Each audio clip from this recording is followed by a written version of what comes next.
welcome to your political economic program, Economy and Politics Show, where we discuss social, economic, and political activities in Nigeria.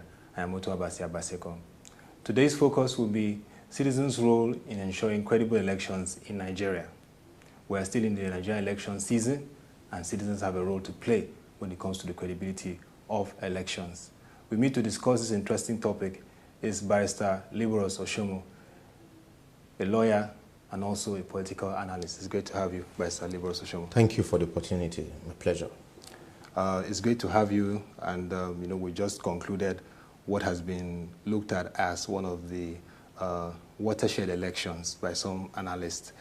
First, now let's look at the trail. Since 2011, this is one election that has really gained political participation compared to the political apathy viewed from 1999, 2003, 2007 elections. So let's first look at the trend. How do you assess the trend in terms of political participation? Political participation generally by the people, I would still say that the people that voted are largely those, the usual suspects, those that we know to vote, apart from a few youths, that joined the process. Majorly are the same people that we know to vote. The elite, I know some people that went, traveled all the way down, but at the end of the day, they didn't even bother to come out to vote. There's still that apathy where people see election day as a public holiday to rest and do some other things. Until we begin to, restore that confidence in the mind of the people that government truly, it's a government of the people. Then you will now see people want to participate. And then also the process of electioneering, the process of governing, the process of conducting election is much more transparent and, rancor-free. People, the apathy will still be there. But I think with these, a lot of people now would be more interested in, wanting to be part of the process, wishing, or if only we had participated, maybe our candidate would have won. But generally, Nigerians are not people who they would rather discuss the process than participate. And if you notice a situation, in most cases, you have 2 million registered voters and actual voters less than 400,000. It's always been the case. And then, so it's not encouraging. A population of Lagos with a population of 16 to 19 million, actual voters less than 2 million. And, apart from the ones that will go back to their states to participate in the process, you give or take, let's say 1 or 2 million will leave to participate in the process in various states. But largely, a lot of people still stay back, and yet it's not up to 1 million. It's not encouraging at all. It means that we have a government that has been put in place by the minority. And so that government cannot truly, say that it was installed by the majority of voters. And then also, those of us that stayed away from the process, it also goes to show that we allow the minority, rather than the minority to have their say and the majority have their way, the majority will have their say and the minority is having its way. When I look at the 2011 presidential election, I saw that there was improvement in terms of participation compared to 2007, compared to 2003. People were expecting that something change should come. And looking at the gubernatorial elections in Ekiti compared to Anambra, the participation was very interesting. Actual voters, about 700,000, but about 400,000 came out to vote, even elderly people. How do you assess that transition? Yeah, if you look at the 2007 general elections, the 1999 was not encouraging because, mind you, it was an election conducted by the military. And so people were still not, there was this apathy, people were still not, confident of the process. Having at the back of their mind, having trooped out in 1993, for the June 12th election, and their hope dashed by the military. And then, so 1999, the participation was low. In 2003, people thought, okay, now that the election is going to be conducted by civilian regime, so we saw a little bit increase in the participation, but, the result of the election, discouraged people from wanting to participate in further election.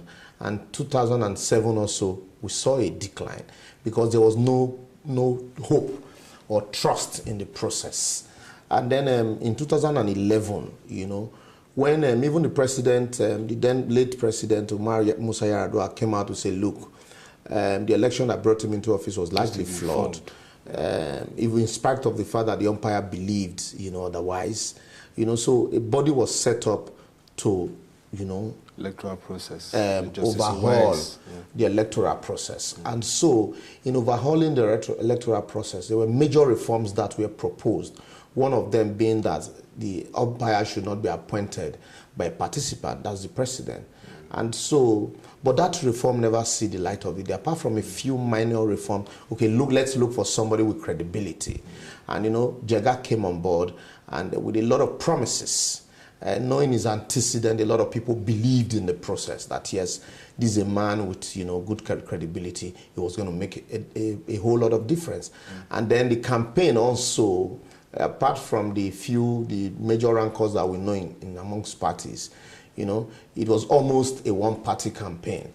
And then a lot of people were now encouraged that, okay, let's give INEC, the benefit of the doubt to see if there'll be a departure. That was why you saw a lot of participation in the process. And then in the Southwest, the people were yearning for a change in government back to what they were used to, the progressive policies. They weren't seeing all of this in the government of PDP that were in place at that time.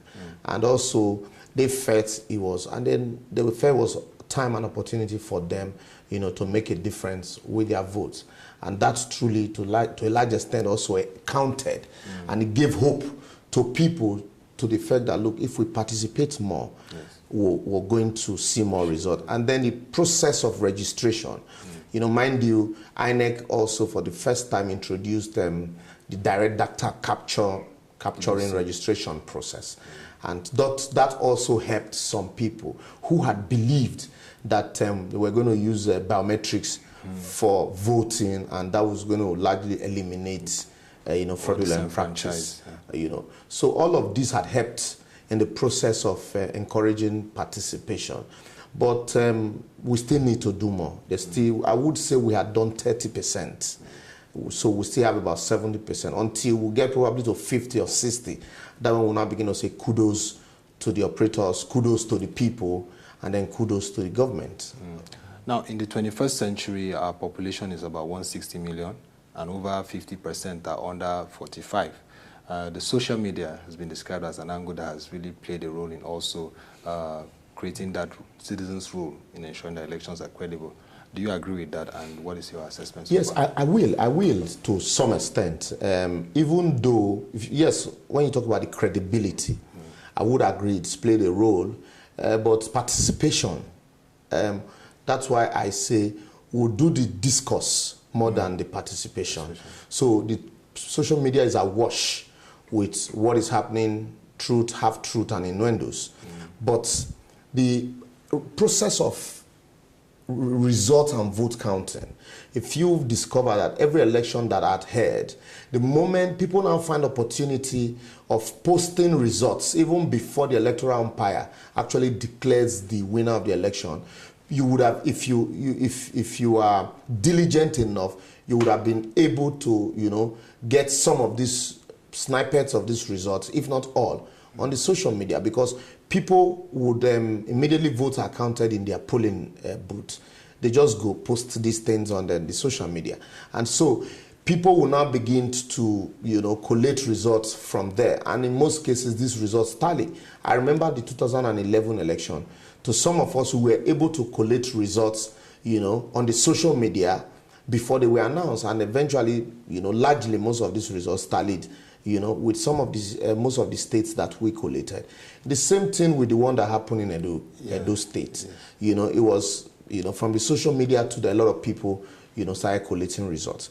Even the Ekiti election, really we saw the same thing happen. And then, so I would say it has played a large role in checking, the menace of politicians, and also in citizen education. It's been a platform that people had used to enlighten and educate, the ordinary people. Unlike situation where you need to move from door to door to sensitize, citizens. But with the social media, you can reach out to a whole number of people without necessarily leaving the comfort of your bedroom.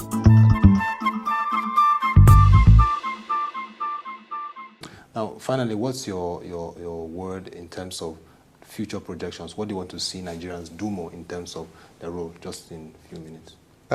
For me, what I want to see Nigerians do more, politicians mainly, they should see elections as a friendly game. As a football match, there must be a winner and there must be a loser. And so that we should stop this idea of having to militarize our environment simply because we want to conduct election. If a situation where INEC officials would tell you that we will not, bring out ballot materials if the police and the soldiers are not on ground, because, you might just be surprised. Some people will come, snatch those boxes, kill people because you want to serve them. So we should downplay those, violence aspect. And with that, a lot of people will participate, because once you downplay all those things, all you need to do is manifestos and programs, and then people will participate. And then also people should see politicians for what they are, who they are. That when they give you money, it is not because they want to serve you. It is because they want you to serve them, because when you go to a filling station, you pay for service. When you go to the market, you pay for service. But here, a politician is paying you and is telling you that I want to serve you, it's contradictory. And then finally, you cannot board a plane when they tell you that the pilot did not attend a pilot training school. The same vein, you cannot enter a class when they tell you the teacher does not even know anything about what he's going to do. Somebody just called him, come and teach. You won't invite me here if I do not, know what, the topic that we're discussing. Yes. So we should not give charlatans or people who have not attended leadership training program opportunity to lead us, because at the end of the day, they will rather rule us than lead us.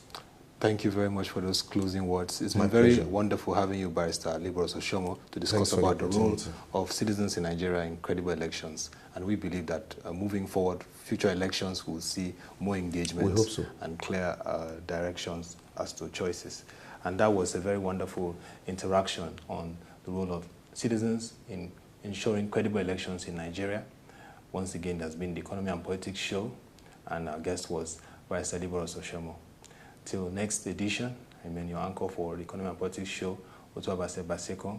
To have a great time. And to join us on our social media handles, you can join us on Twitter and Facebook, and also our website, www.webtvng.com. Thank you for watching.